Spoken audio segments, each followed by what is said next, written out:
ya siapalah gitu. Kalau bisa teman ya teman, kalau bisa keluarga ya keluarga. Kalau tadi Indah Yulia bilang ke Tuhan, ke Allah ya, ya ke Allah gitu. Tapi kebetulan saya menemukannya itu langsung dari Allah gitu. Jadi dari berdoa tiba-tiba saya dapat kayak nggak apa-apa loh nak, kamu itu capek, nggak apa-apa loh nak, kamu itu berdarah-darah sekarang. Tapi percaya deh gitu, akan indah pada waktunya gitu. We'll see ya gitu. Tapi bukan berarti hidup itu setelah dapat yang indah terus enak terus ya enggak. Akan balik lagi ke ritme di mana kita pernah ngerasain hal yang uh, hopeless, sedih, apa-apa manusia. Gitu ya. Itu statement atau closing statement dari DJ Ratna hari ini. Oke, sorry ya.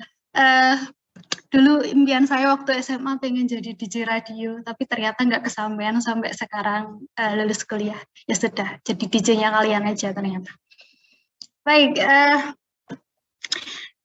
ini ya, saya bukan apa-apa, tadi sekedar untuk refresh teman-teman aja. Pasti teman-teman juga ngerasa capek. Semester 4 semakin banyak tantangannya, semakin banyak tugasnya, semakin kayak, aku itu kenapa harus mengerjakan banyak tugas seperti ini. Tapi percaya deh, kalian layak untuk memperoleh sesuatu yang challenges, yang menantang. Karena nggak semua orang bisa memperoleh hal itu. Itu aja. Oke, kita mulai hari ini kita menginjak pada materi yang ke apa?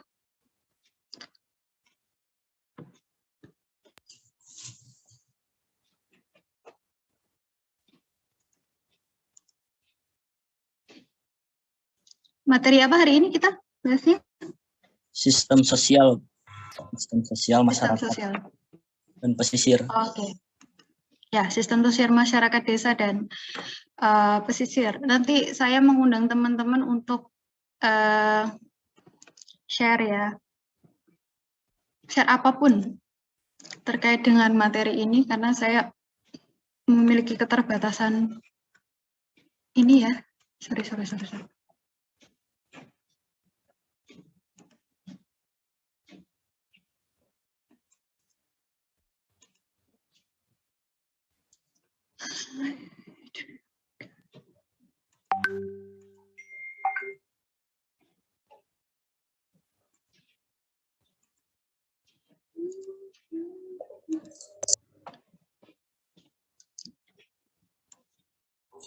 Oke, sudah kelihatan materinya? Sudah, Bu. Sudah, Bu. Sudah. Oke.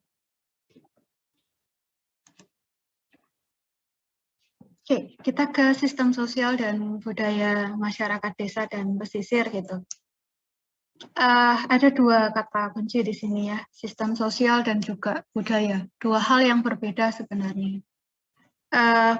Walaupun berbeda, tapi ketika kita menganalisisnya atau menelisiknya gitu, itu sebenarnya saling berhubungan atau berelasi. Tapi kita akan coba untuk mengulas yang budaya dulu, karena ini yang paling ini ya, yang paling sering kita dengar tapi suka ambigu penjelasannya mengenai budaya. Jadi saya tanya ke teman-teman deh, budaya itu apa sih teman-teman? Tadi musik itu juga budaya loh ya. Saya Bu. Ya, silahkan. Kalau menurut saya budaya itu sebuah habit atau kebiasaan yang dibentuk dan diimani, apa ya istilahnya, dijunjung tinggi oleh suatu masyarakat tertentu. Gitu. Dan biasanya kebiasaan itu dianggap spesial, dalam artian dianggap bermakna gitu loh Bu, ada tujuannya bagi mereka gitu. Terima kasih. Oke, kebiasaan, tujuan, istimewa. Ada yang lain? Ya, silahkan. Kalau dari saya, budaya itu cara hidup yang berkembang di dalam masyarakat atau sekelompok orang gitu Bu. Yang mana cara hidup atau habit itu diwariskan gitu secara terus-menerus dari generasi ke generasi. Oke, enkulturasi berarti ya cara hidup dan enkulturasinya, pewarisannya. Satu lagi ada yang mau menambahkan? Budaya itu hasil karya manusia. Hasil karya manusia. Oke, karya. Mari kita lihat. Apa itu budaya ya, teman-teman ya? Budaya adalah keseluruhan dari pernyataan pikiran, perasaan gitu ya. Di mana pernyataan itu bisa berupa sesuatu yang berwujud material atau imaterial. Dan hasil pikiran perasaan itu merupakan proses penyesuaian diri dengan lingkungan dan itu dalam rangka untuk meningkatkan taraf hidup masyarakat atau manusia. Dan juga ini dalam rangka untuk memenuhi kebutuhan. Jadi sebenarnya masyarakat itu dibekali dengan yang namanya pikiran, gagasan, dan juga feeling, perasaan gitu ya. Di mana itu digunakan untuk apa? Untuk beradaptasi dengan lingkungan, ya, beradaptasi dengan lingkungan dalam rangka untuk memperoleh manfaat dari lingkungan, menaikkan taraf hidupnya sebagai manusia gitu, atau memenuhi kebutuhannya sebagai manusia, di mana semua itu wujudnya nanti bisa berupa materi maupun imateri atau yang non material. Nah, ini bersumber dari pernyataannya siapa? Dari pernyataannya Kuncharaningrat ya, antropolog dan budayawan ya, ahli budaya. Dia bilang bahwa kebudayaan itu merupakan total pikiran, karya, dan hasil karya manusia. Betul, kata Yahdi itu betul. Tapi yang seperti apa, karya dan hasil karya yang seperti apa sebenarnya? Karya dan hasil karya yang berakar dari nalurinya sebagai manusia. Ya, di mana hanya manusia yang punya karya itu, gitu, punya naluri itu, dan itu merupakan sebuah proses belajar, gitu ya, proses belajar. Contoh, tadi ini ya dengar river flows in your face atau in your ya tadi dari rumah tadi, yang karya instrumen yang kedua, sempat nyimak tadi? Halo. Rivers flow in you. River flows in you. Nggak salah. Musik instrumental. Itu sebuah hasil karya. Ya. Jadi di sini ketika Yiruma itu bikin instrumen itu, dia mikir. Ya, mikir ritme, mikir nada. Itu hasil dari pemikiran yang sebelum dia memencet tuts piano itu dia perlu melihat dulu, dia perlu berkontemplasi dulu. Barangkali dia lihat orang di pinggir sungai gitu ya, sedang menangis gitu, dan dilihat bayangan air matanya seperti sungai kayak gitu. Kemudian dia buat irama yang sendu kayak gitu. Itu karya. Dia bekerja gitu. Dan hasilnya adalah musik itu. Itu namanya adalah budaya. Dalam proses pikiran, karya, dan hasil, itu adalah proses belajar. Dia nggak langsung bisa. Gitu ya. Bahkan untuk meskipun dia sudah ahli pun, ketika dia membuat karya, dia belajar juga. Gitu. Apa yang perlu saya sampaikan dan harus berbeda dari karya yang sebelumnya. Itu distingsi itu sebenarnya diperoleh melalui karya belajar. Gitu. Dan itu pasti dalam rangka menyesuaikan dengan lingkungan gitu. Nggak mungkin seorang Yiruma itu akan yang akan membuat instrumen musik seperti itu inspirasinya bukan dari kehidupan, nggak mungkin kan gitu. Jadi ya budaya adalah itu proses belajar ya, adaptasi dengan lingkungan. Lalu budaya itu unsurnya apa saja? Tadi ada Indah itu mengatakan tradisi atau kebiasaan Bu, kayak gitu. Iya, bisa. Tadi ada juga yang mengatakan ini ya, enkulturasi, cara hidup. Cara hidup itu bisa masuk juga, tapi nanti mari kita klasifikasikan dari 7 ini. Jadi Kuncaraningrat itu menggambarkan bahwa di dalam budaya itu ada 7 unsur ya, di dalam kehidupan masyarakat gitu, dalam kehidupan manusia yang notabene punya pikiran, punya karya dan mampu menghasilkan sesuatu dari karyanya itu gitu ya. Paling tidak 7 inilah gitu bentuknya gitu atau aspek-aspeknya, unsurnya. Yang pertama adalah budaya itu terdiri dari bahasa. Kenapa bahasa? Manusia itu berinteraksi dan manusia itu mengekspresikan. Itu menggunakan bahasa. Musik itu adalah bahasa yang diwujudkan dalam bentuk bunyi, naik turun. Musik itu adalah bahasa yang diwujudkan dalam bentuk lirik. Gitu. Tarian itu juga bahasa yang diwujudkan dalam bentuk apa? Simbol. Sebenarnya dalam hidup kita selalu diperantarai dengan yang namanya bahasa. Itu bagian dari budaya. Yang kedua adalah sistem pengetahuan. Nah, sistem pengetahuan ini apa, teman-teman? Sistem pengetahuan itu adalah konstruksi hal yang kita pahami dan kemudian kita gunakan itu sebagai cara kita hidup. Jadi cara kita hidup itu ditentukan oleh pengetahuan kita. Contohnya, kenapa masyarakat nelayan itu melaut? Ya karena mereka memiliki konstruksi pengetahuan mengenai laut gitu. Lalu bagaimana cara memanfaatkan laut? Jadi itu pengetahuan, itu sistem pengetahuan. Dan sistem pengetahuan dari masyarakat satu dengan yang lain berbeda. Masyarakat pedesaan darat dengan pesisir tentu saja berbeda sistem pengetahuannya.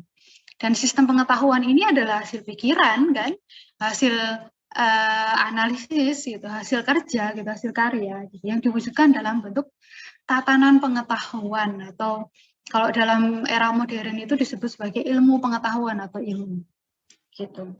Tapi secara sederhana mereka menganggap itu sebagai pengetahuan yang sederhana. Itu kita sebut sebagai sistem pengetahuan. Yang ketiga adalah sistem kemasyarakatan dan organisasi sosial. Bahwa budaya itu juga meliputi sistem kemasyarakatan dan organisasi. Kenapa? Masyarakat itu sebuah komunitas yang terdiri dari satu individu, jumlahnya bisa semakin banyak gitu. Dan untuk mengatur kehidupan ini kita butuh organisasi, kita butuh yang namanya struktur, gitu kan? Sebuah tatanan di mana ada yang memimpin dan ada yang dipimpin, gitu. Dan itu pun semakin berkembang sesuai dengan kebutuhan apa. Misalnya untuk urusan dalam masyarakat, misalnya untuk urusan keagamaan kita nggak mungkin satu orang mengelola semua. Ada praktisinya. Dalam aspek politik misalnya, ada praktisinya, gitu. Bahkan di tataran masyarakat yang sangat sederhana sebenarnya itu sudah sangat terlihat, gitu. Cuman memang kompleksitasnya tidak akan seperti masyarakat besar, gitu. Masyarakat yang kompleks, apalagi kalau kita kaitkan dengan masyarakat urban. Yang keempat adalah sistem peralatan hidup dan teknologi. Jangan selalu mengejawantahkan teknologi itu dalam bentuk gawai, teknologi hybrid gitu, yang teman-teman pegang seperti laptop, seperti ponsel gitu. Teknologi itu adalah serangkaian cara teknis gitu, yang itu hasil manifestasi dari sistem pengetahuan sebenarnya, alat kan. Gitu. Selain cara juga alat, karena alat itu perlu pengoperasian. Dan alat itu diciptakan sesuai dengan konteksnya. Kita ngelihat ini masyarakat apa? Masyarakat desa, mereka punya teknologi. Teknologi pengelolaan pertanian itu sebuah teknologi. Dan ada pirantinya atau alat-alat yang digunakan dan bentuk-bentuk alatnya menyesuaikan kebutuhan atau menyesuaikan fungsinya dengan lingkungan mereka, dengan apa yang mereka kelola. Gitu. Yang kelima adalah sistem mata pencaharian penduduk. Nah, sistem mata pencaharian penduduk ini adalah proses mereka memenuhi kebutuhan. Bagaimana cara mereka memenuhi kebutuhan? Dan lagi-lagi ini sangat dikaitkan dengan relasi antara manusia dengan alam sebenarnya. Ya, bagaimana hubungan atau relasi manusia dengan alam pada masyarakat desa dengan hubungan dan relasi manusia dengan alam pada masyarakat kota. Ini kalau kita tarik pada kritik ideologinya Budi Hardiman gitu ya, nanti akan ada teori sosiologi kontemporer. Saya kemudian mengkaitkannya dengan itu ya teman-teman. Ternyata ada perbedaan paradigma bagaimana masyarakat itu melihat alam dan memposisikan alam dalam kehidupan mereka. Masyarakat tradisional yang mereka sangat bergantung dengan alam, contohnya di masyarakat pedesaan, mereka mengelola alam, mereka menempatkan alam itu sebagai relasi yang setara gitu. Jadi kenapa selama ini ada ritual miwiti, ritual manen dan lain sebagainya yang seolah-olah subjeknya itu ada, bahwa ada yang mengelola atau menjaga dan menjamin hasil pertanian kita baik kalau kita juga melaksanakan penghormatan yang baik. Artinya sebenarnya ketika kita sama-sama saling menghormati, maka kita akan mendapatkan apa yang kita harapkan. Artinya di sini, manusia pedesaan itu cenderung melihat alam itu sebagai subjek yang setara, bukan objek. Berbeda dengan masyarakat modern. Ketika mereka memperlakukan alam, melihat alam itu sebagai objek. Kenapa? Karena bisa direkayasa. Maka alam itu dieksplorasi, bahkan dieksploitasi. Ya, bisa direkayasa, bisa diperlakukan apapun lah gitu. Nah, itu hasil dari ilmu pengetahuan dan teknologi. Tapi lagi-lagi era modernisasi kalau kita lihat secara kritis juga modernisasi itu tidak selalu memberikan pengaruh yang positif karena kita ini hidup dalam masyarakat risiko kalau kata Ulrich Beck. Ya, kita hidup di era risiko gitu. Pandemi ini adalah risiko. Risiko apa? Risiko dari kemajuan pengetahuan, di mana pengetahuan itu tidak selalu bisa mawas diri. Kadang dia juga ceroboh. Nah, cerobohnya fatal, pandemi. Sampai 2 tahun. Tidak hanya 1-2 negara, seluruh dunia. Dan bayangkan, selama 2 tahun ini, gimana nasib para jomblo yang sudah berusaha cari pacar sana-sini gara-gara kuliah online, jadi nggak punya pacar. Gimana nasibnya orang-orang yang pengen kerja, tapi karena ada pandemi, baru lulus tiba-tiba pandemi, cari kerja sana sini nggak ada karena semua perusahaan kolaps misalnya. Nah, itu. Jadi sistem mata pencarian itu juga sangat dipengaruhi oleh bagaimana manusia itu memperlakukan alam. Yang keenam adalah sistem religi. Sistem religi itu sistem kepercayaan. Jadi di dalam kebudayaan itu juga ada sistem kepercayaan selain sistem pengetahuan ya. Walaupun itu nanti berkelindan tetap ya, karena pengetahuan di masyarakat tradisional itu juga sangat dipengaruhi oleh religi ya, gitu. Ingat teorinya Agus Kom, kita berada pada fase yang mana, masyarakat desa itu pada fase yang mana. Dan sistem kepercayaan itu turut menjadi salah satu hal yang berpengaruh pada aktivitas manusia. Yang ketujuh adalah kesenian. Ya. Manusia itu adalah makhluk ekspresif, teman-teman. Manusia itu adalah makhluk yang mencintai keindahan, hal-hal yang bersifat estetis. Sehingga kesenian itu menjadi unsur yang melekat juga di dalam kehidupan masyarakat, terutama masyarakat desa. Ya, bahkan kita bisa melihat karakter khas dari musik-musik dari masing-masing desa itu merepresentasikan apa? Mengekspresikan apa? Mengekspresikan kesedihan, mengekspresikan rasa syukur gitu ya. Kesedihan karena apa, rasa syukur karena apa, itu sangat bisa dilihat dari lagu-lagu daerahnya, kesenian tarinya dan lain sebagainya. Itu. Ya. Jadi sangat kompleks. Selanjutnya, kita ke aspek material dan non-material dari kebudayaan. Tadi dijelaskan di definisi ya, bahwa budaya itu bisa terbentuk atau bisa membentuk hasil yang bersifat materi maupun non materi. Yang materi tentu bisa dilihat dengan kasat mata. You can see with your eyes, kan? You can see by your eyes, sorry. Pakaian, peralatan itu sesuatu yang sangat bisa dilihat dengan kasat mata. Lalu kalau yang non materi itu seperti apa? Yang non materi itu sesuatu yang bersifat abstrak, tidak bisa dilihat secara kasat mata, tapi sebenarnya bisa dilihat polanya.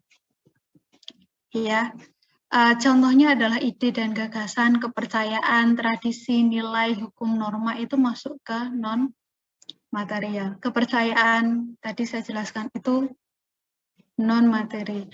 Tradisi itu kebiasaan dan lain sebagainya itu masuk ke non, walaupun tradisi itu bersifat aktivitas ya, tapi aktivitas itu bukan aktivitas yang hanya bisa dilihat secara kasat mata, tapi juga meliputi proses pemaknaan. Kenapa orang melakukan itu? Value-nya apa? Base value-nya apa? Atau basis nilainya apa? Gitu. Nah, gagasan itu apa, teman-teman? Gagasan itu merupakan konstruksi pemikiran yang dibangun secara sosial di antara pengembang budaya dalam menyikapi lingkungan alam dan sekitarnya, gitu.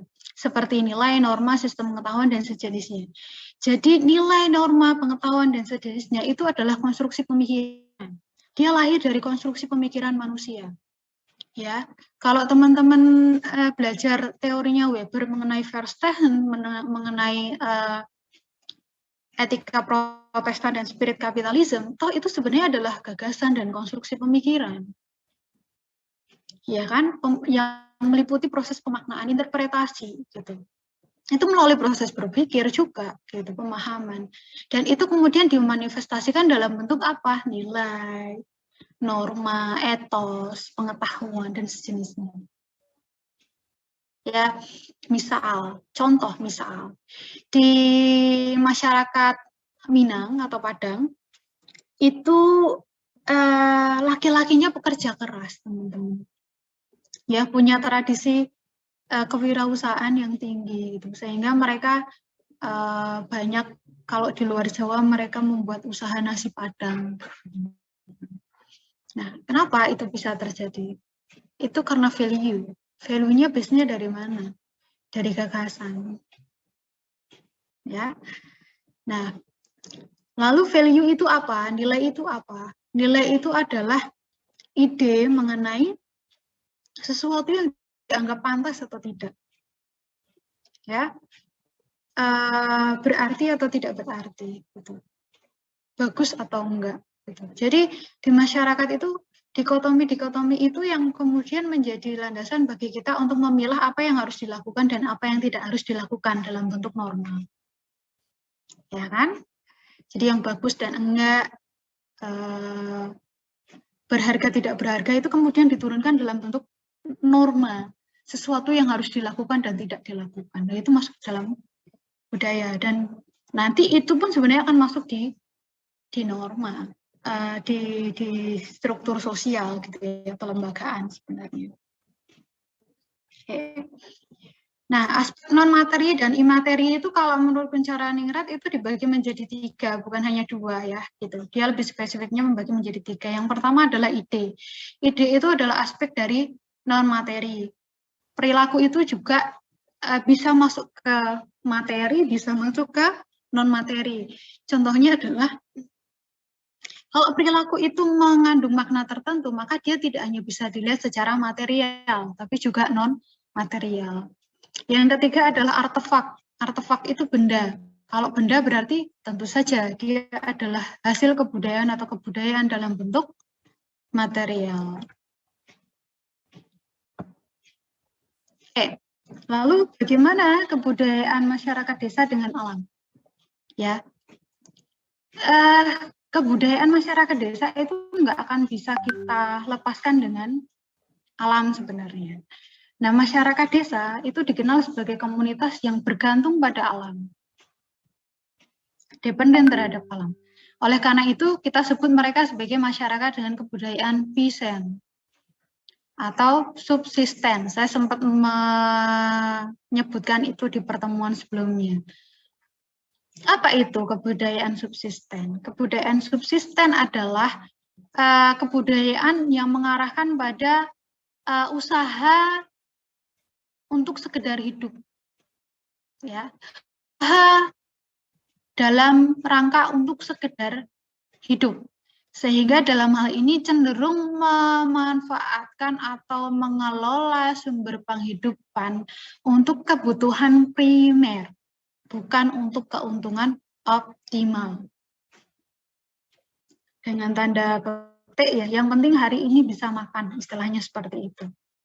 Nah, ini masih banyak terjadi di kebudayaan masyarakat desa, terutama yang masih mengarah pada masyarakat pra-desa, ya, atau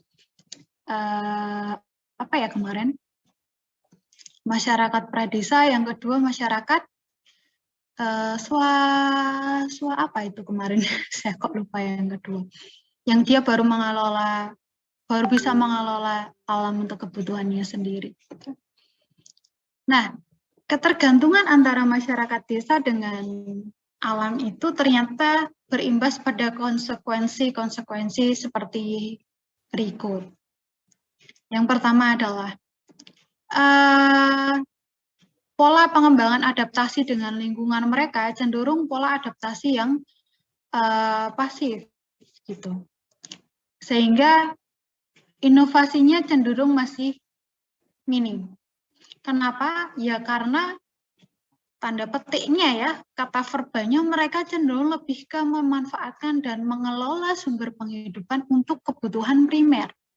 Sehingga mereka tidak punya orientasi terhadap hal-hal yang bersifat profit gitu. Ketika alam memberikan hasil untuk mereka, yaitu sebatas kebutuhan mereka gitu.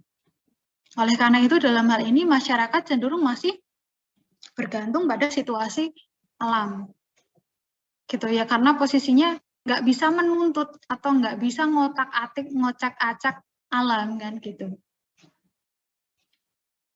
Selanjutnya adalah mengembangkan filsafat hidup kesatuan. Kenapa hidup kesatuan? Ingat tadi saya mengatakan relasi antara manusia dengan alam itu adalah bentuk kesatuan mereka yang sesungguhnya. Jadi mereka nggak bisa kemudian memberikan garis demarkasi ya. Demarkasi itu garis pembatas bahwa manusia itu punya posisi yang lebih tinggi dan bisa merekayasa alam gitu. Enggak, kenapa? Karena lagi-lagi ini akan berhubungan atau relate dengan ciri yang atau konsekuensi yang keempat gitu. Tebalnya kepercayaan terhadap tahayul, di mana mereka masih menganggap alam itu sebagai subjek yang hidup. Jadi kalau mereka memisahkan diri dan memberikan posisi lebih tinggi dibandingkan dengan alam, mereka masih akan takut dengan konsekuensi magisnya, mitologi-mitologi yang berjalan di sana, kayak gitu. Misalnya ada masa paceklik itu dianggap sebagai masa musibah karena kemurkaan alam, kayak gitu ya. Itu masih kental gitu. Sehingga pola hidup mereka cenderung lamban karena itu. Gitu. Masih bergantung pada emosi alam. Dan untuk menjaga alam tidak emosi ya, mereka harus memposisikan relasi yang seimbang dengan alam, harus menghormati gitu. Nah, ini juga relate juga dengan yang kelima, ketertundukan akan alam menyebabkan mereka memiliki kesadaran yang rendah tentang waktu. Ini kebalikannya dengan modernisasi dan kapitalisme ya, di mana waktu adalah uang, jargonnya. Kalau di masyarakat desa enggak, di mana alam menyediakan ya kami akan mengambilnya gitu. Tapi kita bergantung alam itu mau menyediakannya seperti apa. Karena kita masih sering dengar kan, masih sering melihat juga contoh simpelnya saja. Suara azan asar gitu. Kalau di masyarakat desa itu kadang overtime. Overtime-nya misalnya ya jam waktu masuk asarnya adalah jam 3:10 katakanlah. atau bahkan kurang ya gitu. Tapi di masyarakat desa kita masih sering mendengar jam asar itu jam 4:30 atau jam 4. Saya kalau di tempat saya enggak. Kenapa? Karena daerah saya itu kan pertaniannya bukan pertanian yang bulak. Bulak itu artinya pertanian yang luas sekali dan jauh dari rumah gitu kan, masih kompleks, pertaniannya masih di sekitar rumah. Saya cuman nggak sengaja itu ketika di Madiun, di Ngawi. Ngawi itu salah satu kabupaten di Jawa Timur yang komoditas berasnya luar biasa ya, tinggi. Suatu ketika saya datang ke sana, ke rumah ini ya, besan ibu saya, kakak ipar, orang tuanya kakak ipar gitu. Kala itu saya dengar azan asar itu jam 4 lebih, teman-teman. Kaget saya. Saya kemudian heran, kenapa ya kok jam 4 segini baru azan gitu? Kenapa ya udah kalau sudah lebih kenapa mending nggak usah azan aja sekalian gitu. Ya, lagi-lagi saya baru ingat, ternyata memang masyarakat pertanian itu menyesuaikan dengan kondisi alamnya. Jadi karena alam mumpung masih padang, kalau waktu itu istilahnya adalah mumpung masih terang, ya kita selesaikan dulu ini kerjaan yang di sawah, baru nanti kita sholat. Jadi sulit sekali mereka untuk sholat tepat waktu gitu. Yang selanjutnya adalah lebih bersifat praktis, jujur, terus terang, dan bersahabat. Praktis itu artinya adalah apa adanya, untuk keperluan apa, to the point gitu. Artinya kita kerja itu untuk apa sih? Kerja itu juga untuk makan kan? Ya udah kayak gitu. Dan cenderung jujur dan apa adanya loh. Gitu. Artinya apa adanya, masih ingat ini relasi-relasi masyarakat yang ini ya, yang cenderung tidak memiliki privasi. Nah, itu yang masih terikat di masyarakat desa. Dan terciptanya masyarakat dengan standar moral yang kaku gitu. Tentu teman-teman masih ingat dengan teorinya Durkheim mengenai solidaritas mekanik gitu, di mana masyarakat komunal, masyarakat desa yang sangat mengembangkan filsafat hidup kesatuan, baik secara relasi dengan sesama masyarakat sendiri atau dengan alam, itu masih kental dengan hukum represifnya gitu, sehingga itu cenderung kaku karena kemudian konsekuensinya akan jauh lebih fatal kalau misalnya kita melakukan kesalahan. Nah, tapi ada satu catatan sebenarnya dari saya gitu. Pola kebudayaan masyarakat pedesaan seperti yang saya jelaskan di atas itu cenderung akan mengalami pemudaran gitu ya. Seiring dengan kemajuan teknologi, teman-teman. Saya katakan teknologi. Atau dalam hal lain adalah kemampuan untuk mengendalikan alam. Ya, paradigma manusia itu ini ketika dia sudah ketemu dengan ilmu pengetahuan gitu ya. Modernisasi, maka paradigma dan relasi antara dia dengan alam itu berubah. Ya, kenapa? Karena cara berpikir modernisasi itu cenderung cara berpikir antroposentris. Antroposentris itu adalah pemusatan kuasa terhadap manusia sebagai pengendali. Karena dianggap manusia adalah makhluk paling unggul dibandingkan dengan makhluk lain seperti hewan dan alam. Sehingga manusia itu punya kekuatan untuk merekayasa, mengeksplorasi, mengendalikan. Ya, sehingga dalam hal ini relasi antara manusia dengan alam itu bukan lagi setara atau egaliter, tapi sudah hierarkis. Manusia itu paling tinggi. Nah, ketika sudah ada bukan ego sih, tapi cara berpikir yang antroposentris ini, maka yang terjadi adalah eksplorasi dan eksploitasi alam untuk tujuan komersial. Jadi efisiensi. Kalau bisa ya hasilnya lebih besar. Saya sudah mengusahakan segini, kalau bisa hasilnya lebih besar, profit. Gitu.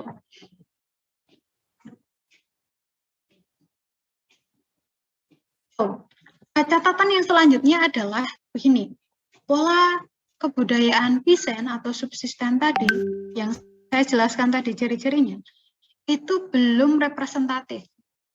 Belum representatif untuk menggambarkan pola kebudayaan masyarakat desa di Indonesia. Kenapa?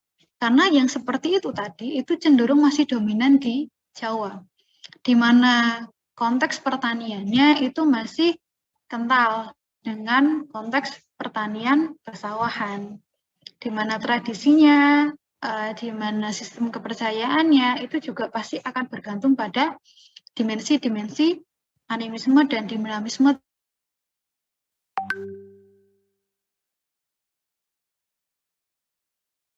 Kalau kita lihat kemarin dari deskripsi mengenai atau karakteristik mengenai masyarakat desa itu kan cukup kompleks ya.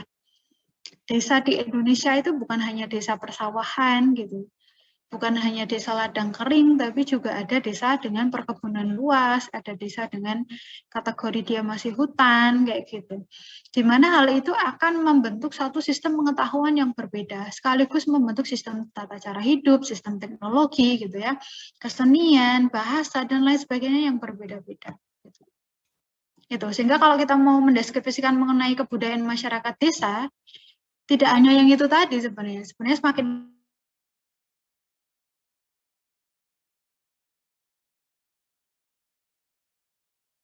kenali nanti di pertemuan selanjutnya mengenai kebudayaan masyarakat pesisir. Lalu, hal yang perlu dititik tekankan di sini adalah agama atau kepercayaan itu sering menjadi elemen pokok di dalam melihat fokus kebudayaan dan suatu masyarakat. Kenapa? Karena kepercayaan itu sebagai fondasi orang membentuk konstruksi terhadap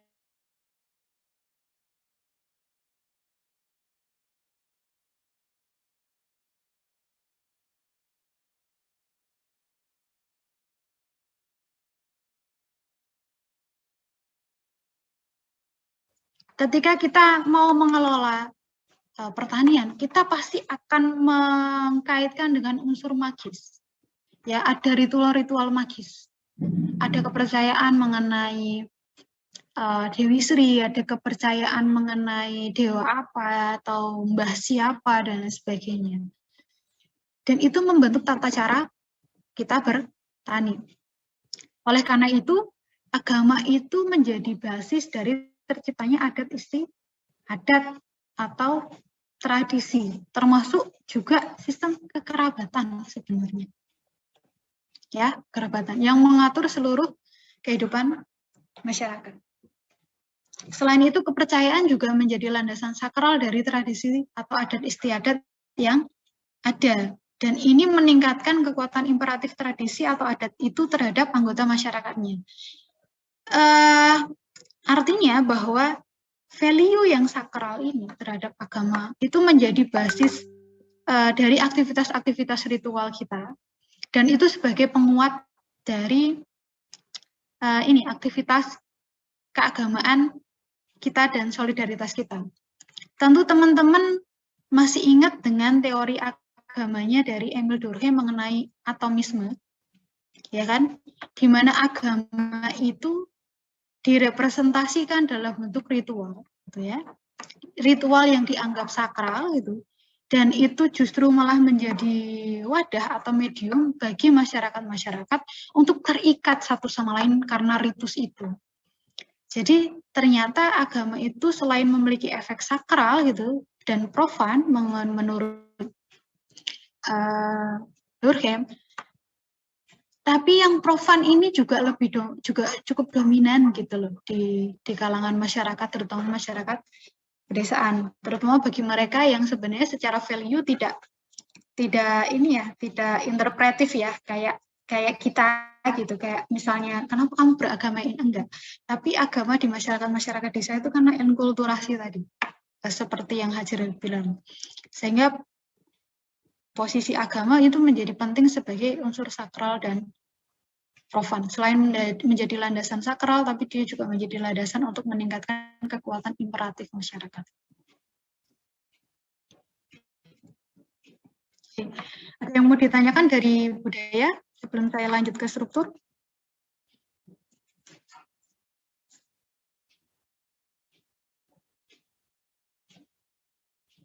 Lanjut dulu, Bu. Oke, saya lanjut ya. Aspek struktural masyarakat desa. Ini sebenarnya mengulang dari pelajaran kita atau kuliah kita di sosiologi dasar, kita pernah membahas mengenai struktur sosial masyarakat. Waktu itu kita bicara mengenai struktur dan proses ya, di mana itu menjadi satu sebuah sistem sosial. Dan gitu, di dalam sistem itu ada struktur dan proses. Proses itu adalah aspek dinamisnya, yaitu interaksi. Jadi saya skip aja, saya ke struktur. Gimana struktur di masyarakat desa, saya skip yang ini, saya nggak perlu jelasin mengenai struktur itu apa, kalian sudah fasih di ini, sosiologi dasar. Dan ini pun sebenarnya juga mengulang, dimensi struktur sosial itu ada banyak ya. Ada 4 setidaknya. Di sini ada lembaga sosial, ada kelompok sosial, ada peranan dan status sosial, atau kita sebut sebagai stratifikasi sosial gitu ya. Dan ini ternyata juga ada loh di masyarakat pedesaan, sama aja gitu sebenarnya. Lembaga itu meliputi apa, kelompok sosial itu meliputi apa, peranan sosial itu meliputi apa, dan status sosial itu meliputi apa sebenarnya. Saya sebenarnya nggak perlu jelasin definisi ini karena teman-teman pasti sudah hafal di luar kepala. Lembaga itu apa sih? Lembaga itu adalah wadah dan juga seperangkat pola perilaku yang terorganisir gitu ya. Dimana kalau kita bagi lembaga itu ada berbagai aspek ya, politik, ekonomi, agama, pendidikan, keluarga, baik bersifat informal maupun formal. Kelompok sosial tentu mengarah pada pembedaan masyarakat secara horizontal.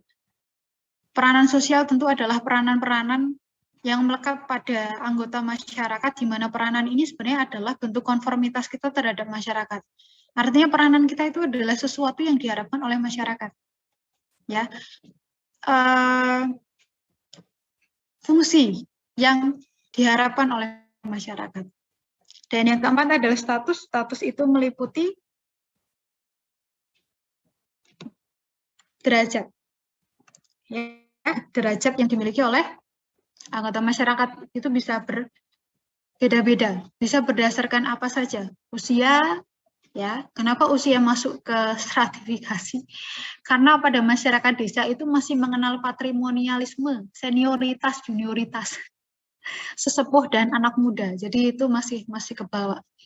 Kemudian keluarga, keturunan, kekayaan, derajat pengaruh atau tradisi ya, atau kita sebut sebagai karisma. Ini masih sangat kelihatan.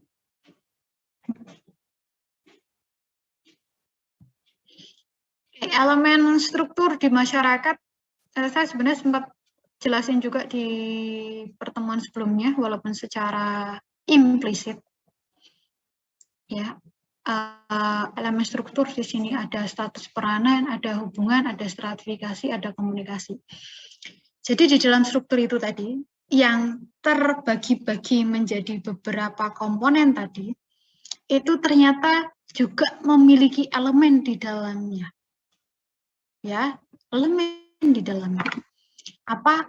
Ada yang namanya status dan peranan. Di dalam masyarakat kita melihat adanya status dan peranan, terutama di masyarakat desa. Lalu apa yang terjadi pada masyarakat desa? Status dan peranan itu lebih ditentukan oleh apa sebenarnya? Oleh ascribe status.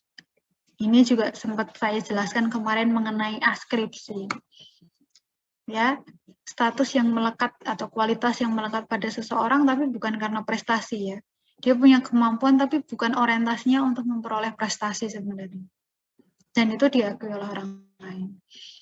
Hubungan-hubungan sosialnya, relasinya lebih mengarah pada relasi primer. Ingat teorinya Ferdinand Tonis, ya, Gemenskap dan Gesellschaft. Nah, Gemenskap itu adalah representasi dari masyarakat desa gitu, dan anonimitasnya rendah atau privasinya rendah. Jadi rahasia mudah sekali tersebar kalau di masyarakat desa. Tidak boleh ada rahasia di antara kita, katanya begitu. Stratifikasi sosial. Nah, stratifikasi sosial di sini memperlihatkan lapisan masyarakat yang terpola secara agak kaku ya, gitu ya. Karena sulitnya untuk melakukan mobilitas sosial. Ini kita lagi-lagi mengarah pada masyarakat desa yang masih tradisional ya, masih pradesa dan level 2 tadi. Yang keempat adalah komunikasi. Komunikasinya juga masih cenderung bersifat sederhana, tatap muka, peran hubungan tidak langsung terbatas, gitu. Alat komunikasi tradisional digunakan dalam jangkauan yang terbatas, gitu.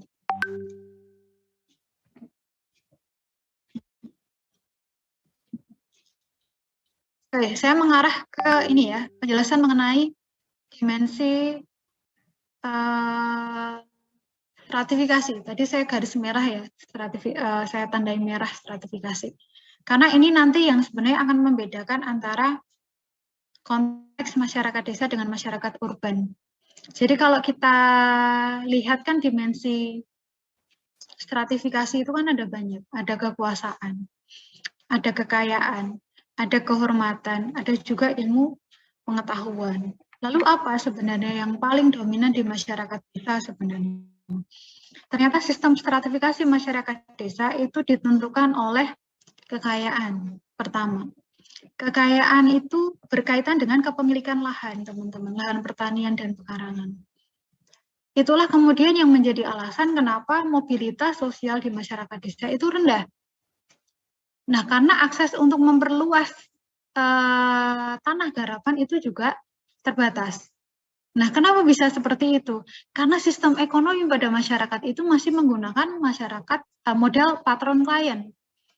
Orang yang luas lahannya besar itu cenderung akan mempekerjakan masyarakat-masyarakat dengan luas harapan yang kecil atau kita sebut sebagai petani gurem ya, yang lahannya kecil sehingga untuk memenuhi kebutuhannya dia harus menjadi buruh kayak gitu. Ke orang-orang yang lahannya besar dan tidak bisa mengelola sendiri gitu. Nah, hal seperti inilah yang kemudian memperlihatkan model stratifikasi yang agak kaku di masyarakat desa gitu. Yang kedua adalah adanya pihak lain di luar sektor pertanian. Misalnya, kalau kita melihat pada lingkup desa yang sudah lebih ini ya, sudah lebih bergeser dari yang tradisional itu, kita tidak bisa menafikan bahwa memang ada diversifikasi pekerjaan. Nah, kalau kita lihat di desa, mana yang statusnya tinggi? Kalau bukan mereka yang punya lahan yang kaya, ya kita harus memiliki pekerjaan yang berbeda dengan pemilik lahan gitu. Apa itu? Yaitu dimensi ilmu pengetahuan misalnya. Ilmu pengetahuan itu yang kemudian mendorong kita memiliki akses pekerjaan. Tentu saja pekerjaan ini bukan diperoleh di desa itu, tapi di luar. Tuh. Atau bahkan kekuasaan. Kamu harus jadi kepala desa dulu, biar kamu punya strata sosial yang tinggi. Tapi untuk menjadi kepala desa, toh juga sulit kan sebenarnya. Itu karena nanti masuknya ke politik lokal lah gitu. Dan sifat pekerjaannya mengarah kepada apa dulu nih gitu. Kadang kita suka mendistingsikan apakah pekerjaan ini masuk ke pekerjaan yang mapan atau tidak mapan gitu. Itu juga kadang menjadi pertimbangan di masyarakat desa. Lalu kita bicara mengenai institusi sosial dan sistem Pranata. Kita pernah membahas ini mengenai institusi sosial di sosiologi dasar, bahwa institusi itu adalah wadahnya, Pranata itu adalah seperangkat fungsi dan juga orientasi dari wadah itu mau ngapain kayak gitu. Nah, kita coba kontekstualisasikan pada masyarakat desa ya gitu. Nah, pendidikan itu memiliki fungsi untuk mensosialisasikan nilai-nilai ideal di masyarakat. Ya, tentang nilai luhur budi pekerti itu yang seringkali kita temukan di lembaga pendidikan. Dan Pranata pendidikan itu lahir dari kebutuhan masyarakat akan pendidikan dan pengetahuan. Sehingga kadang-kadang hal ini harus disesuaikan dengan kondisi masyarakat sekitar. Nah, nyatanya Pranata pendidikan formal di desa itu hanya sebagai komplement dibandingkan dengan pendidikan informal. Kenapa demikian? Karena peran keluarga sebagai lembaga pendidikan itu jauh lebih primer dibandingkan dengan lembaga pendidikan formal. Oleh karena itu, lembaga pendidikan formal di desa itu cenderung minim, gitu ya, terutama pada level sekolah menengah. Kita akan melihat perbedaan itu terutama kalau kita kaitkan di kota. Di kota, fungsi pendidikan yang paling utama ya adalah lembaga pendidikan. Bahkan kalau di kota, anak baru 2 tahun aja disekolahkan. Itu membuktikan bahwa lembaga pendidikan itu, yang formal itu jauh lebih dominan perannya dibandingkan dengan keluarga. Gitu. Ini perbedaannya. Apa yang membuat itu berbeda? Ya lagi-lagi adalah sisi kolektivitasnya dan juga solidaritasnya.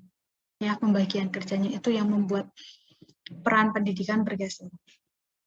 Kedua adalah agama. Agama ini tentu saja memenuhi kebutuhan spiritualitas masyarakat dan di sini memberikan pedoman ya terhadap aktivitas di dunia maupun setelahnya gitu.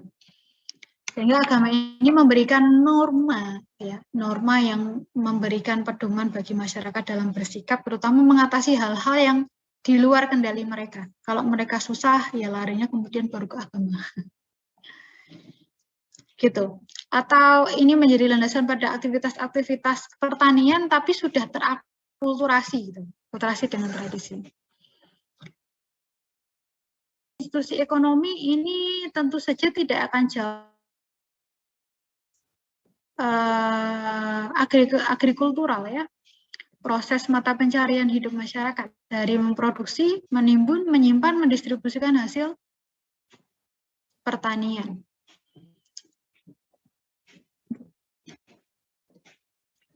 Keluarga, nah saya katakan tadi keluarga perannya dominan ini sentral di dalam aspek edukasi dan penanaman norma-norma. Lalu yang politik itu menentukan ini tujuan negara. Jadi lembaga politik atau lembaga pemerintahan di desa itu cenderung sebagai sarana transfer kebijakan aja, informasi kebijakan dari pusat saja. Jadi kalau kita lihat kelurahan, RT, RW kayak gitu, itu sebagai medium untuk mengalirkan informasi mengenai kebijakan-kebijakan dari masyarakat. Ya, gitu. Tapi saya menggarisbawahi juga bahwa politik itu tidak harus selalu bersifat politik praktis dan administratif saja, yang artinya secara legal formal itu ada dan juga tertulis gitu. Di masyarakat tertentu ya, masyarakat desa tertentu seperti di desa adat gitu, toh ternyata ada juga lembaga politik gitu, lembaga politik lokal yang mengatur hak waris. Ya, saya tahu ini ternyata di daerah Banjar kalau nggak salah.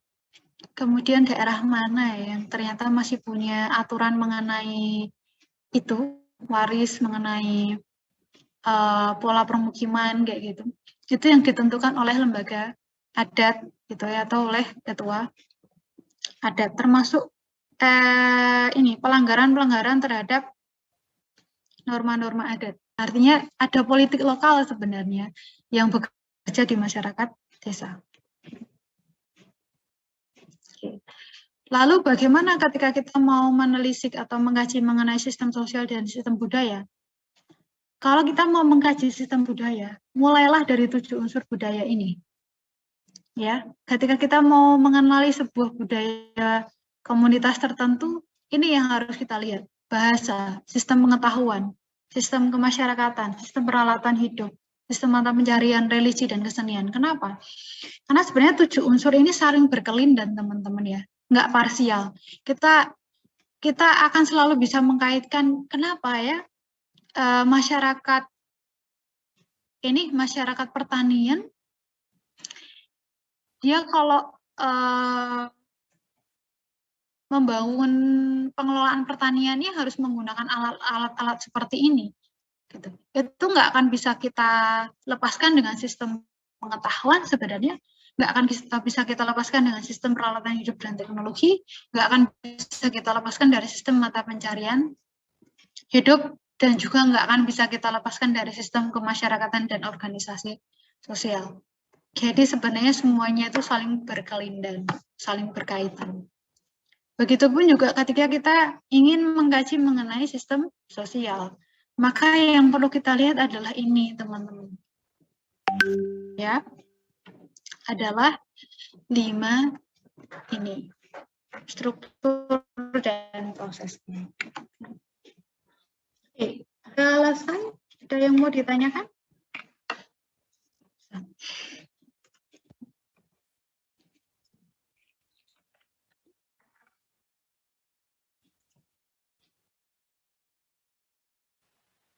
Saya Bu izin bertanya. Tentang sistem politik yang ada di desa itu biasanya monarki ya. Jadi yang biasanya jadi lurah itu mbah-mbahnya dulu itu juga lurah gitu. Nah, itu apa ada kaitannya dengan solidaritas mekaniknya Emil Durkheim? Oke. Saya tabung dulu. Yang lain? Ya Bu, sedikit konfirmasi.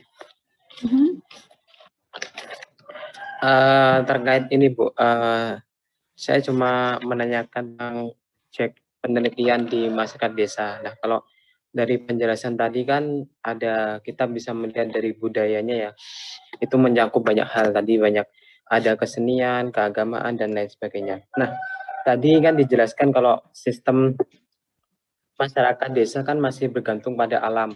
Nah, kalau misalnya saya ingin melihat objek kajian, misalnya saya ingin melihat pemberdayaan desa, nah itu mungkin peran sosiologi dalam pemberdayaan desa itu seperti apa, dan mungkin apa itu kesempatan untuk melakukan penelitian dalam pemberdayaan desa itu kita melihatnya dari apa, Bu?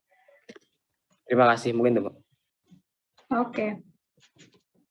Yang lain satu lagi? Ya, saya Bu. Yuk. Konsekuensi dan ketergantungan masyarakat desa tadi kan tergantung pada alam. Jadi ada pola hidup yang lamban. Jika masyarakat desa itu pergi ke kota atau melihat kota, apakah dia mengalami cultural shock? Cultural shock. Apa tadi kalau pindah atau? Ya kayak dia melihat keadaan kota gitu, Bu. Oke.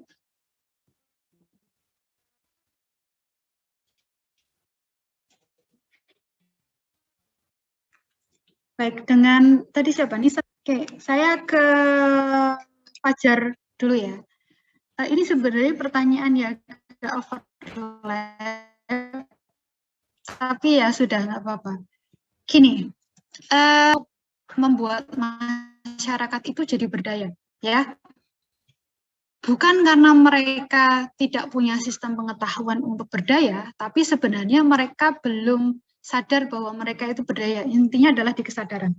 Yang kedua adalah, apakah pemberdayaan itu harus menggunakan instrumen yang dibawa oleh pemberdayanya atau yang diberdayakan? Gitu.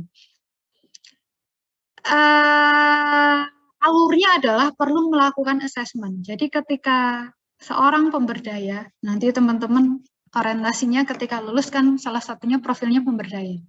Nah, ketika menjadi pemberdaya, teman-teman harus melakukan assessment. Assessment itu berarti ini riset lah gitu.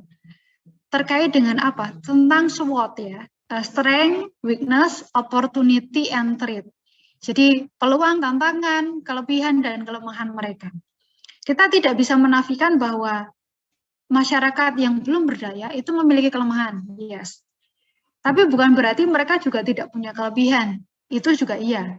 Sehingga tujuan kita adalah untuk mempertemukan bagaimana kalau misalnya sesuatu yang lemah itu ditutupi dengan kelebihan mereka.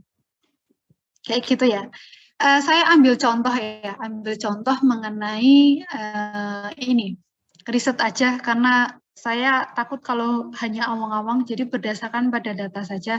Ketika saya melakukan riset, saya menemukan bahwa sebenarnya ketika masyarakat desa itu membuat suatu konsep desa wisata, mereka itu sebenarnya nggak ngerti loh awalnya bahwa desa wisata itu bisa memiliki peluang yang besar terhadap peningkatan ekonomi pertama. Yang kedua ada fungsi latennya bahwa itu menjadi salah satu medium bagi mereka untuk menjaga kearifan lokal. Mereka memperoleh insight itu sebenarnya dari mana? Dari orang lain yang tujuannya adalah untuk mengingatkan, menyadarkan mereka, ini loh desa Anda itu ternyata punya peluang ini. Tapi tantangannya adalah di pengembangannya. Tidak semua masyarakat desa itu tahu mengenai manajemen pengelolaan wisata. Nah, itu sekaligus menjadi kelemahan. Kelebihannya adalah bahwa desa ini punya solidaritas. Artinya apa? Punya kerjasama yang bagus, berawal dari budaya gotong royong yang dimiliki. Sehingga pengembangan infrastruktur di desa itu kan nggak perlu pakai tukang. Di desa itu cukup pakai tradisi gotong royong aja itu untuk mengembangkan infrastruktur. Nah, itulah yang harus dikaji oleh pemberdaya. Maka mempertemukan SWOT itu tadi menjadi penting. Nah, untuk belajar mengenai SWOT, kita harus tahu budayanya, Mas. Ya, kita harus tahu mengenai sistem pengetahuan mereka, kita harus tahu mengenai teknologi hidup mereka, gitu. Dan kita juga harus tahu mengenai sistem mata pencaharian mereka. Jangan sampai pemberdayaan yang kita lakukan itu jauh dari konteks kehidupan mereka. Misalnya masyarakat masyarakat Turi katakanlah, yang komoditas utamanya adalah salak, gitu, ya kan? Terus kita minta mereka untuk bikin peyek kacang misalnya. Tahu ya peyek kacang teman-teman semuanya? Nah, kita minta mereka bikin peyek kacang. Loh, kacang itu bukan komoditas mereka. Ya kan? Jadi itu seperti tidak memberdayakan, itu seperti memaksakan sebuah formula kepada orang-orang yang tidak tepat sasaran. Gitu. Maka kenapa kita perlu melihat struktur dan kebudayaan itu adalah tujuannya menyesuaikan. Karena misi dari pemberdayaan itu adalah memberdayakan, bukan membuat mereka tercabut dari budaya. Itu ya, Fajar. Itu jawaban dari saya. Lalu saya ke pertanyaannya si Indah nih. Tadi pertanyaannya apa, Indah? Aku lupa ya. Sistem politik di desa itu monarki. Jadi misalnya kalau yang jadi lurah tuh biasanya mbah-mbahnya juga lurah.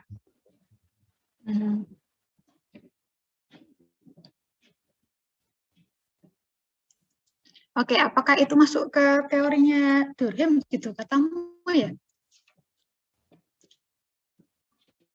Yang solidaritas mekanik atau apa? Yang mekanik. Oke, mekanik.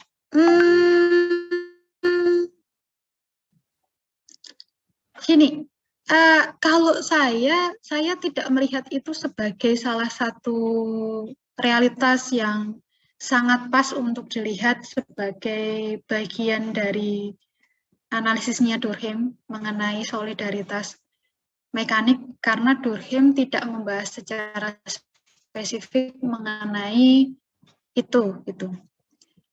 Dia hanya bicara mengenai kesadaran kolektif. Tapi bisa jadi kalau kita analisis secara lebih mendalam gitu ya, karena kolektivitas itu kan oleh norma atau yang merepres. Jadi kadang di masyarakat yang solidaritasnya mekanik, kita ini masih bergantung pada norma-norma yang memberikan privilege kepada orang yang punya posisi tinggi.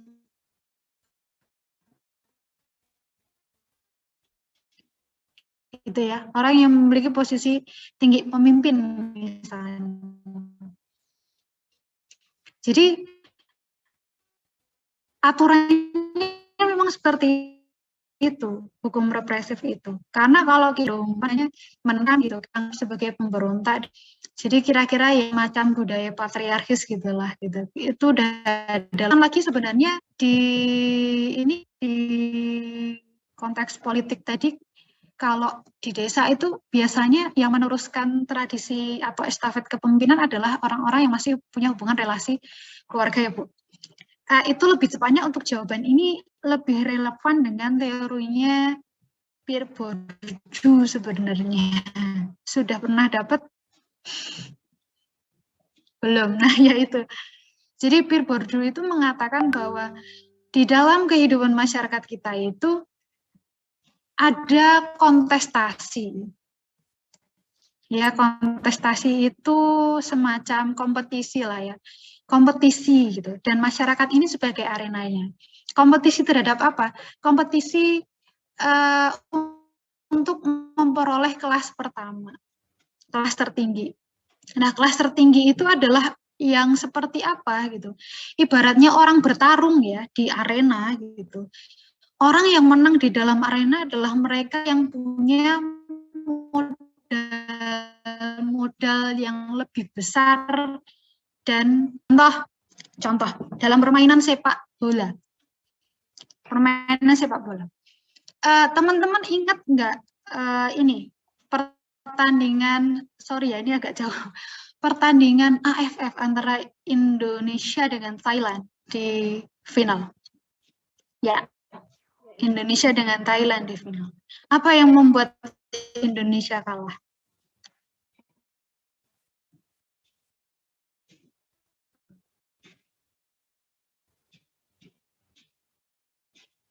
Apa yang membuat Indonesia kalah?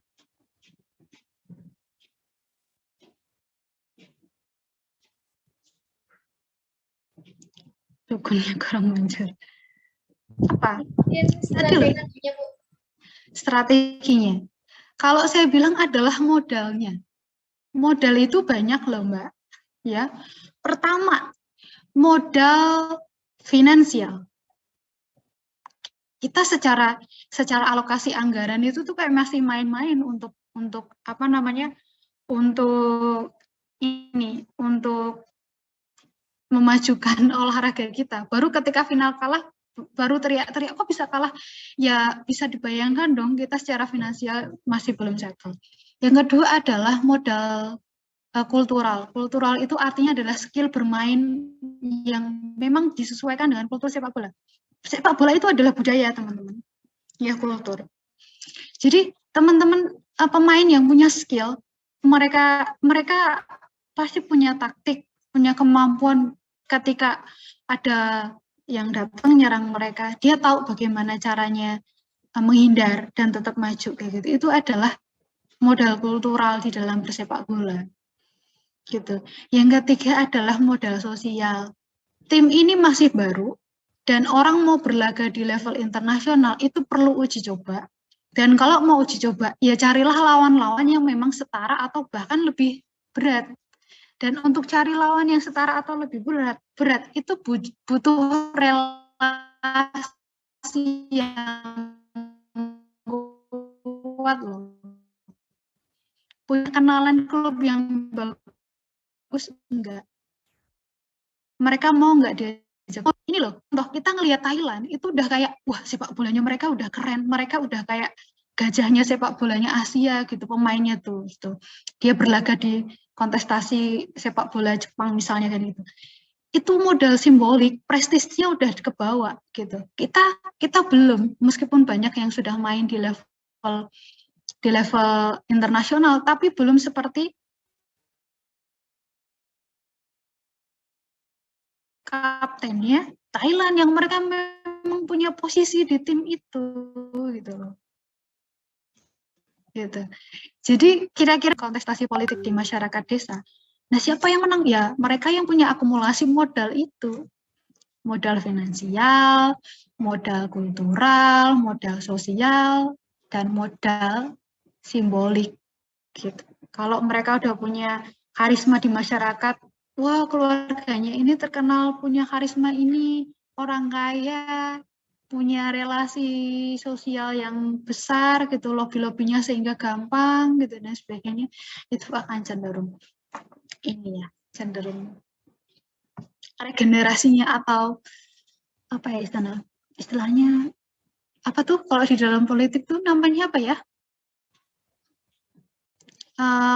Kerajaan politik. Ya, istilahnya itu, ya nggak sih? Dinasti. Nah, dinasti politik itu menarik kalau dikaji hanya apa namanya Pierre Bourdieu. Cuman kalian belum sampai. Nanti di teori sosiologi kontemporer itu. Terus ini pertanyaannya Nisa. Tadi kan konsekuensi dari kebudayaan masyarakat desa yang cenderung masih bergantung dengan alam, itu apakah akan mengalami cultural shock gitu kalau misalnya dia dihadapkan pada perubahan yang cukup pesat dari kehidupan perkotaan urban.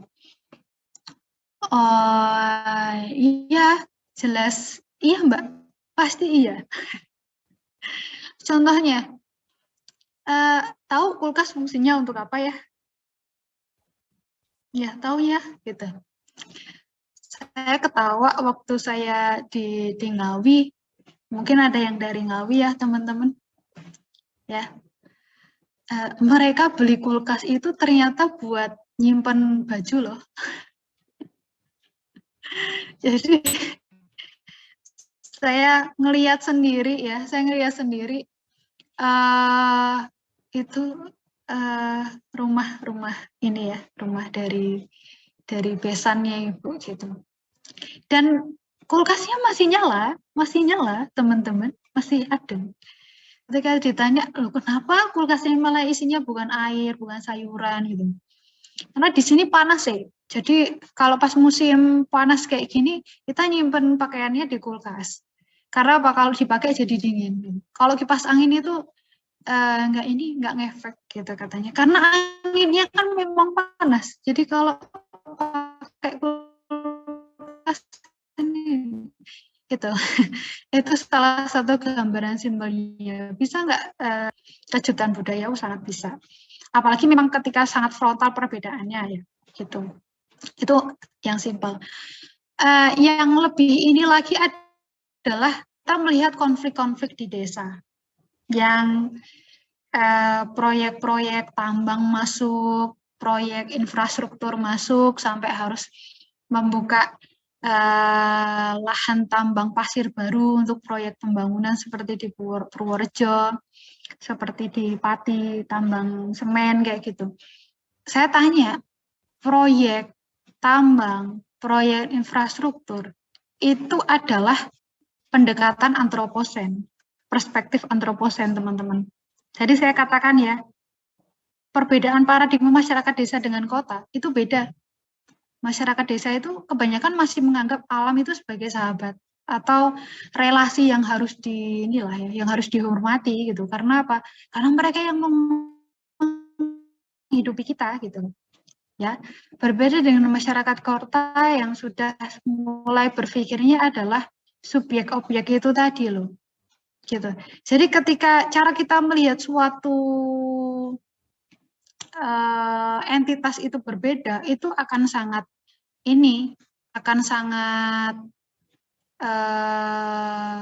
beda juga ketika mentreatment alam, ya kan? Kalau orang-orang yang bekerja di sektor pembangunan infrastruktur yang ngerasa ya, alam adalah benda mati kayak gitu. Tapi kalau bagi masyarakat desa yang hidup dengan alam, mereka tahu daun itu bernafasnya sampai tahu gitu, ibaratnya seperti itu. Ya mereka akan tetap ngerasa sedih ketika lahan itu dicangkul, dikeruk gitu ya. Sebegitu dalamnya, walaupun mungkin tujuan dari pembangunan itu adalah untuk membenahi infrastruktur desa. Tapi lagi-lagi apakah itu kemudian memiliki paradigma yang sama dengan desa atau masyarakat desa? Itu kan enggak. Jadi itu, saya jadi ingat ini ya, salah satu pidato pengukuhan guru besar sosiologi UGM, namanya Profesor Dr. Suharko, dan beliau adalah pembimbing tesis saya dulu.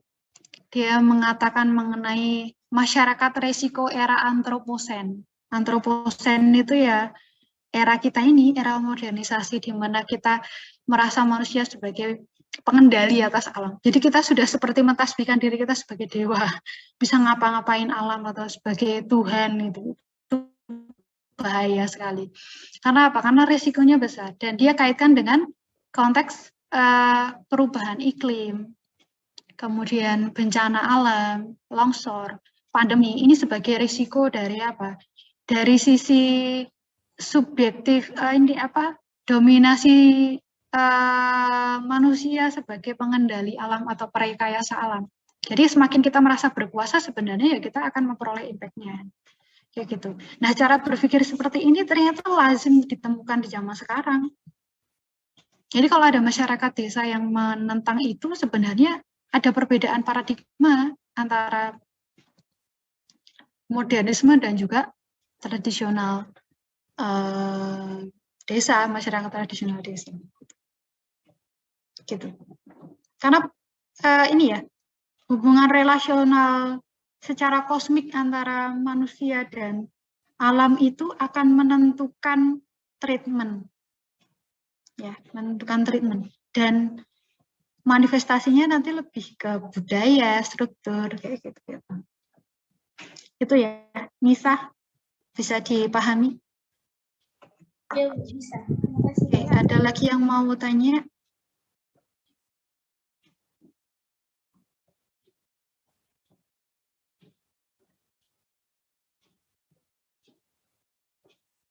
Oke, ada yang di chat. Struktur masyarakat desa sama atau tidak ya Bu dengan kaitannya sistem sosial masyarakat desa? Struktur itu bagian dari sistem. Ya, struktur itu bagian dari sistem. Sistem itu menunjukkan suatu komponen dan kerja. Nah, struktur itu komponennya dan komponen itu pasti bekerja. Ya, bekerja melalui sebuah proses sosial yang menghubungkan antara individu dan individu maupun kelompok dengan kelompok atau hubungan antar struktur itu. Jadi antar struktur itu sebenarnya saling berhubungan, ya kan? Di dalam lembaga ada norma. Di dalam lembaga sosial atau norma pasti melahirkan yang namanya kelas sosial juga, gitu. Tadi kalau kita bicara mengenai teorinya Pierre Bourdieu juga kayak gitu. Kontestasi itu juga melibatkan modal-modal. Dan semakin tinggi kekuasaan seseorang, kelas sosial seseorang, dia bisa menentukan norma-norma. Jadi kompleks. Sangat bisa. Oke, ada lagi? Bu, satu lagi Bu. Ya, silakan. Terkait tingkatan sosial ya Bu. Tingkatan sosial ini kan memang nggak kasat mata ya kalau kita lihat. Nah, sosiologi ini kan memahaminya menjadi sebuah konsep konstruk gitu kan, dengan menyebutnya yaitu stratifikasi sosial ya, seperti itu. Nah, sebenarnya apa sih Bu tujuan stratifikasi sosial mengkategorikan ke dalam tingkat yang berbeda-beda ini? Kenapa stratifikasi sosial ini terjadi di masyarakat itu kan? Padahal kan kalau kita lihat negatifnya ya Bu, kalau kita lihat negatifnya itu kan akan memicu konflik gitu kan di sosial masyarakat, akan terjadinya kesenjangan sosial antara si kaya dengan si miskin. Mungkin itu saja. Oke. Itu pernah saya ulas ya, kayaknya di sosiologi dasar. Ingat nggak? Ingat Bu.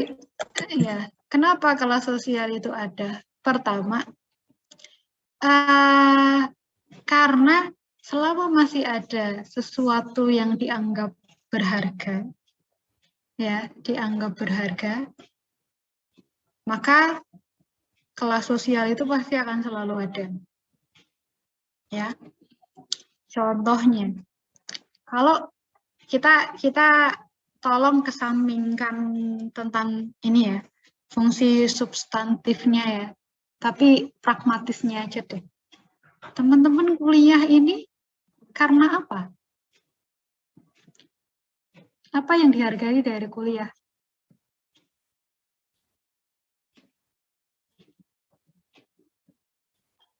Dapat gelar.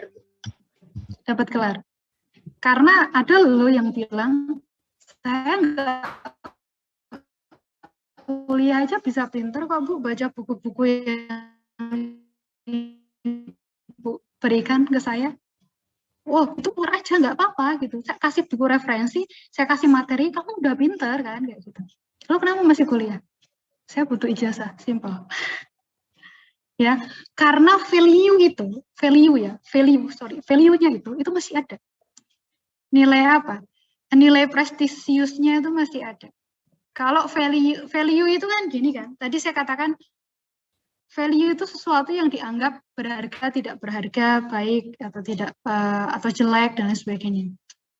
Selama itu masih ada, maka ya stratifikasi itu akan selalu ada. Gitu. Bahkan orang akan berlomba-lomba untuk mempertahankan value itu, gitu ya, di dalam arena. Nah, orang yang bisa mempertahankan value itu adalah ketika mereka punya modal-modal untuk mempertahankan itu. Contoh, kita bilang ke pendidikan ya. Di pendidikan, kita pakai teorinya Bourdieu lagi. Dia ngarah ke pendidikan akhirnya kemudian. Ini kalau kayak jadi teori kontemporer. Ya, karena ngarahnya ke sini. Bourdieu dengan jelas-jelas bilang bahwa pendidikan itu adalah ini ya, legitimasi bagi orang-orang yang punya sumber akumulasi modal yang kuat untuk mempertahankan kelas mereka. Jadi contoh, kenapa orang sekolah harus bersepatu? Kenapa orang rapi itu nilai estetikanya harus menggunakan sepatu? Itu pakai standar siapa? Itu pakai standar orang kaya. Karena orang kaya bisa beli sepatu. Gitu. Nah, kalau orang kayak saya dulu misalnya beli sepatu itu susah sekali ya, gitu. Setahun sekali sampai sepatunya jebol, kaos kakinya bolong ya baru bisa dibelikan. Kalau belum ya masih ditunggu. Misalnya kaos kakinya bolong tapi sepatunya masih oke ya, pakai aja, toh nggak kelihatan. Tunggu sampai sepatunya bolong gitu. Gitu. Itu karena itu tadi. Nah, orang-orang yang mempertahankan value itu adalah orang-orang yang punya kelas tertinggi dan mereka akan cenderung mempertahankan itu. Selama mereka bisa punya modal yang kuat untuk mempertahankan itu. Ya ibaratnya kalau Bourdieu bilang itu, hidup ini kayak pertandingan, di mana pertandingan ada arenanya, banyak orang kompetisi di sana, yang menang adalah mereka yang punya akumulasi modal yang kuat. Contohnya, MU itu adalah salah satu klub Inggris yang yang dikelola oleh Alex Ferguson ya kalau nggak salah ya. Yang sepuh itu, iya nggak sih? Sekarang udah kayaknya udah dipindah tangan kan ya. Yang dia sampai ini loh, modalnya itu sampai dia berani ngasih makanan bergizi pada atlet-atletnya. Dia sampai mikir sedetail itu. Karena modal untuk bikin klub yang kuat adalah ketika pemainnya secara stamina kuat. Nah, stamina kuat itu bukan hanya dari olah fisiknya saja, tapi juga makanannya. Nah, itu kemudian kemarin kan disinggung kan gitu. Saya jadi ingat Alex Ferguson itu, dia berani mengeluarkan uang berapa juta dolar, ratus dolar itu hanya untuk makanan para pemain klubnya. Gitu. Itu makanya David Beckham itu jadi bintang di situ karena itu tadi. Selain bayarannya besar juga ternyata diopeni banget di situ. Jadi but I don't know now seperti apa. Sekarang merosot ya setelah ada Cristiano Ronaldo katanya mau dipindah ya dari MU, ya nggak sih? Gara-gara menurun malahan. Terus gitu, intinya gitu ya teman-teman, malah jadi ngomongin sepak bola, malah jadi ngomongin ini. Oke, udah gitu aja, saya rasa cukup sekian. Saya tidak menutup ini. Saya harus menutup ini, sorry, nggak connect. Jadi kita lanjut minggu depan. Saya minta tolong nanti Hajril direkap ya yang hari ini masuk ke Zoom, itu 15 menit pertama nanti dikirimkan ke saya. Saya rasa itu aja ya teman-teman semuanya. Mohon maaf kalau misalnya ada kekurangan dari saya atau banyak kata yang ambigu atau mungkin pembahasan yang melebar kemana-mana, tapi tujuannya hanya untuk menganalogikan penjelasan saja sama intermezzo. Dah itu. Saya nggak begitu suka sepak bola, tapi kalau disuruh nonton ya betah gitu aja. Nggak cuma sepak bola, tapi juga nonton pertandingan olahraga apapun masih suka ya. MotoGP juga suka, Formula One ya lumayan gitu, tapi bukan fanatik banget lah. Intinya senang aja. Oke, saya rasa itu teman-teman stay healthy dan ketemu minggu depan. Assalamualaikum warahmatullahi wabarakatuh. Waalaikumsalam warahmatullahi Waalaikumsalam warahmatullahi wabarakatuh. Terima kasih, Bu. Terima kasih ya, Bu. Terima kasih, Bu. Ya, sama-sama. Terima kasih, Bu. Selamat sore. Ya, sama-sama.